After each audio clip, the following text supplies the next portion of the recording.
خود ضرور ہوتا ہے۔ اس مرتبہ میں حق تبارک و تعالیٰ خود ہی علم ہے، خود ہی عالم ہے، خود ہی معلوم ہے، مگر اس مرتبہ میں اس کا اعتبار نہیں کیا گیا، کیونکہ یہاں کسی قسم کی تعدد اور اعتبار غیریت کو دخل نہیں۔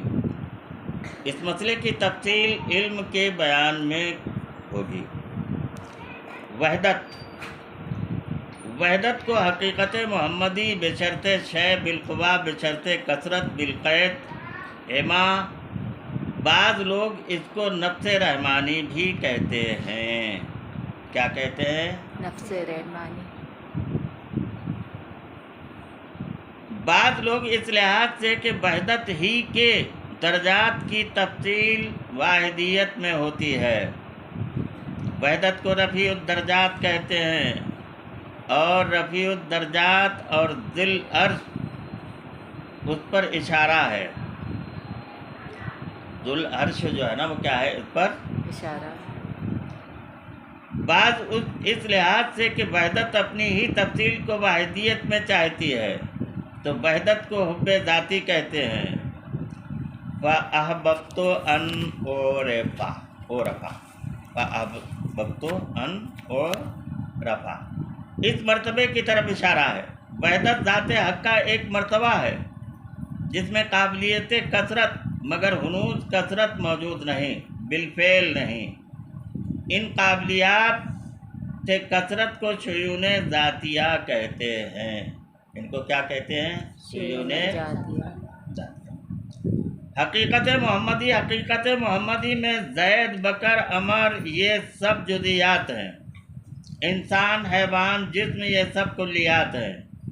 اسی طرح آیان ثابتہ کا بھی حال ہے کہ بعض ان میں جزوی حقیقی ہیں اور بعض کلی۔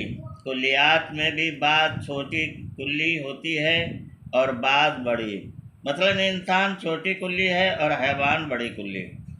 آیان ثابتہ میں بھی بعض چھوٹی کلی ہیں اور بعض بڑی کلی ہیں۔ سب سے بڑی کلی کو ہم عین العیان کہتے ہیں۔ سب سے بڑی کلی کو کیا کہتے ہیں؟ غور کرنے سے معلوم ہوتا ہے کہ عین العیان گو تمام اعیان کو شامل ہے، مگر وہ فی حد ذاتی جزئی حقیقی ہی ہے۔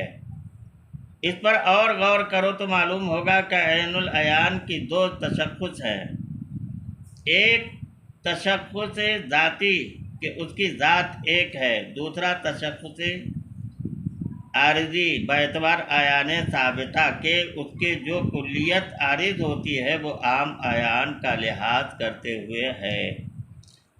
یہ بات بھی ظاہر ہے کہ جب تک کہ عین ثابتہ پر اللہ تبارک و تعالیٰ کے اسماء و صفات کی تجلی نہ ہوگی، عین ثابتہ موجود نہ ہوگا، پس اعیان ثابتہ جزوی پر تجلی اسماء الہی جزوی طور سے توجہ فرما ہوگی۔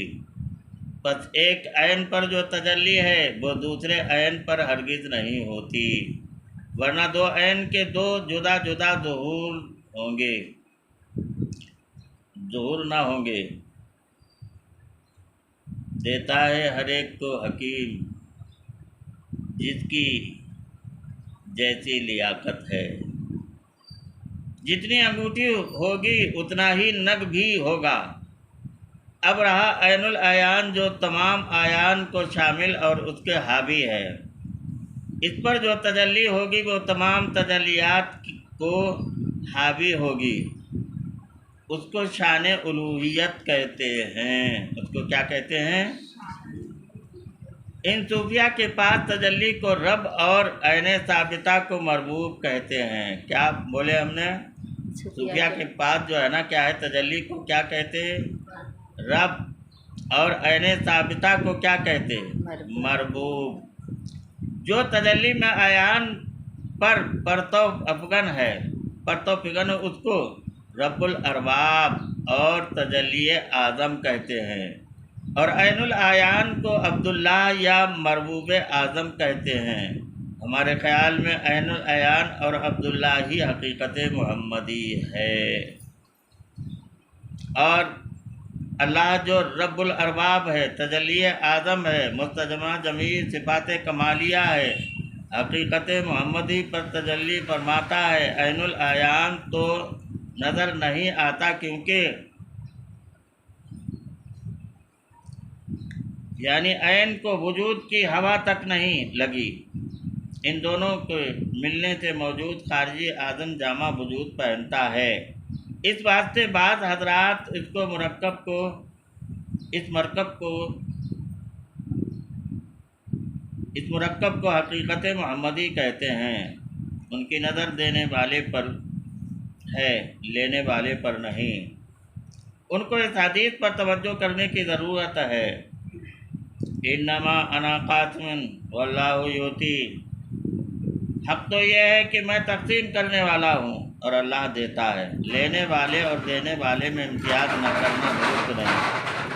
خلاصہ یہ ہے کہ حقیقت محمدی والا عبداللہ ہے اور دینے والا اللہ ہے۔ اس سوال کو جو ہے نا وہ ہمارے ہونہار بڑے قریبی، اللہ ان پر فضل فرمائے، محمد رضا صاحب، انہوں نے جو ہے نا وہ سوال کیا قائد مطلب۔ تو اس کی تفصیل تو بہت زیادہ ہے، لیکن مختصر میں نے اس کو بیان کر دیا اور کتاب کے حوالے سے۔ وآخر دعوانا الحمدللہ۔ اس کو کیا کہتے ہیں تمہاری سمجھ میں آیا تو